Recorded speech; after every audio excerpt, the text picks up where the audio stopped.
प्यारे बच्चों, आज हम एक नए टॉपिक के साथ आए हैं और इस वाले टॉपिक में हम कुछ केमिकल रिएक्शंस के बारे में जानेंगे।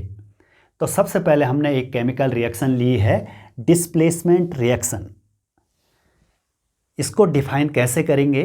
अ type of chemical reaction in which one element takes the place of another element in a compound. इस डेफिनेशन को रिप्रेजेंट करने के लिए हमने ये लिखा हुआ है। यहाँ पे ए बी एक कंपाउंड है और सी एक एलिमेंट है। सी क्या कर रहा है? इस ए बी कंपाउंड के ए एलिमेंट को उसकी पोजीशन से हटा रहा है और वहाँ पे अपने आप आ रहा है। तो प्रोडक्ट क्या बनेगा? सी बी और ए अलग हो जाएगा। ए की जगह पे सी आ गया है।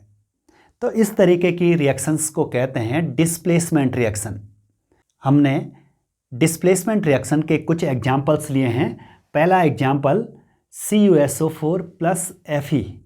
तो यहाँ पे एक चीज़ देखिए, जो ये आयरन है ये कॉपर सल्फेट सॉल्यूशन से इस Cu को डिस्प्लेस कर देगा और प्रोडक्ट बनेंगे हमारे पास FeSO4 प्लस Cu। इसके लिए हमारे पास NCERT में एक एक्टिविटी है। इसके लिए अलग से टॉपिक में इस एक्टिविटी को कराएंगे हम डिस्प्लेसमेंट रिएक्शन की, कि आयरन नेल्स को blue coloured copper sulphate solution में डिप करेंगे कुछ समय के लिए। तो कुछ समय बाद क्या चेंजेज आएंगे? आयरन कॉपर को क्या कर रहा है? डिस्प्लेस कर रहा है।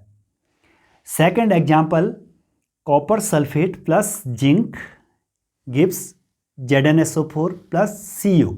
यहाँ पर भी देखेंगे आप कि ये जिंक इस कॉपर सल्फेट सॉल्यूशन से इस कॉपर को उसके पोजीशन से डिस्प्लेस कर रहा है और प्रोडक्ट क्या बन रहा है हमारे पास? ZnSO4 plus Cu। और तीसरा एग्जांपल लिया हमने, copper chloride plus lead Pb gives PbCl2 plus Cu।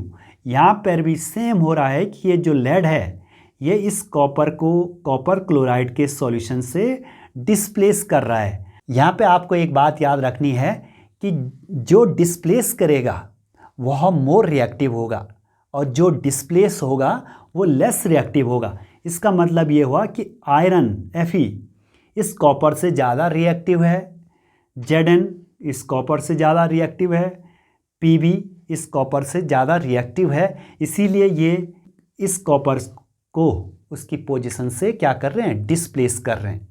तो इस टाइप की केमिकल रिएक्शन को कहते हैं डिस्प्लेसमेंट रिएक्शन। सेकेंड टाइप की केमिकल रिएक्शन है double displacement reaction. A type of chemical reaction in which two compounds react by an exchange of ions and forms two new compounds. ऐसी chemical reaction जिसमें दो compounds एक दूसरे के साथ ions का एक्सचेंज करते हैं और दो नए कंपाउंड्स बनते हैं, इस टाइप की केमिकल रिएक्शन को कहते हैं डबल डिस्प्लेसमेंट रिएक्शन। इस रिएक्शन को रिप्रेजेंट करने के लिए हमने यहाँ पे ये लिखा है, एक कंपाउंड AB, दूसरा कंपाउंड CD। ये दोनों एक दूसरे के साथ आयंस का एक्सचेंज कर रहे हैं और दो नए कंपाउंड बन रहे हैं, पहला कंपाउंड CB और दूसरा AD। तो इस टाइप की केमिकल रिएक्शन होती हैं डबल डिस्प्लेसमेंट रिएक्शन। और यहाँ पे हमने इसका एक अच्छा सा एग्जाम्पल लिया है, sodium sulphate Na2SO4 plus barium chloride BaCl2 gives BaSO4 barium sulphate plus NaCl sodium chloride. यहाँ पे क्या देखेंगे आप, ये बेरियम इस सोडियम सल्फेट सॉल्यूशन से सोडियम को डिस्प्लेस कर देगा और ये सोडियम इस बेरियम क्लोराइड से बेरियम को डिस्प्लेस कर देगा। नए प्रोडक्ट यही बनेंगे हमारे पास, BaSO4 प्लस NaCl। अब हमारे पास है प्रेसिपिटेशन रिएक्शन। अभी हमने कहा था कि सोडियम सल्फेट और बेरियम क्लोराइड को जब मिलाते हैं तो यहाँ पे एक प्रोडक्ट बनता है बेरियम सल्फेट और दूसरा प्रोडक्ट बनता है सोडियम क्लोराइड। यहाँ पे ध्यान से देखिए, ये दोनों एक्वस सॉल्यूशन है और जब इन दोनों को मिलाया जाता है तो एक insoluble substance BaSO4 barium sulphate form होता है और दूसरा प्रोडक्ट बनता है NaCl।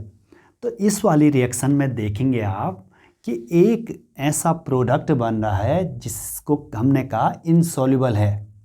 तो इस इनसॉल्युबल सब्सटेंस को कहते हैं प्रेसिपिटेट, और इस रिएक्शन को कहेंगे हम प्रेसिपिटेशन रिएक्शन। डिफाइन कैसे करेंगे इसको? A chemical reaction in which insoluble substance called precipitate is formed called precipitation reaction. और इसका एग्जाम्पल ये आपको याद रखना।